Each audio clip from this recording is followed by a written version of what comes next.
ঘরোয়াভাবে বসন্ত উৎসব। আনন্দধারা সঙ্গীত একাডেমির কর্ণধার তথা বিশিষ্ট সঙ্গীত শিল্পী অনিন্দিতা চট্টোপাধ্যায়ের উদ্যোগে ঘরোয়াভাবে বসন্ত উৎসবের আয়োজন করা হয়েছিল শিলিগুড়ি হাকিমপাড়ায়। তাতে অংশ নেন আনন্দধারা সঙ্গীত একাডেমির শিল্পীরা।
অনেক অনেক ভালোবাসা।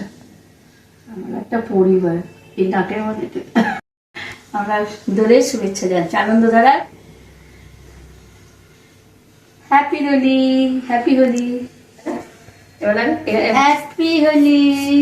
পূর্বাশা সঙ্গীত একাডেমি আয়োজনে ছোট্ট একটা ঘরোয়া আমরা বসন্ত উৎসব একটু আয়োজন করেছি, শুধু আমাদের ছাত্রছাত্রীদের নিয়ে। আর খবরের ঘন্টাকে অনেক এই দোলের মধ্য দিয়ে অনেক শুভেচ্ছা জানাই। খবরের ঘন্টার মধ্য দিয়ে যারা দর্শকে আসলে আমাদের অনুষ্ঠান দেখবে বা অনুষ্ঠান দেখেন তাদের জন্য দোলের অনেক শুভেচ্ছা। সকলের এই উৎসব ভালো কাটুক। আমরা আমাদের গান দিয়ে আমরা খবরের ঘন্টাকে অভিনন্দন এবং শুভেচ্ছা জানাতে চাই।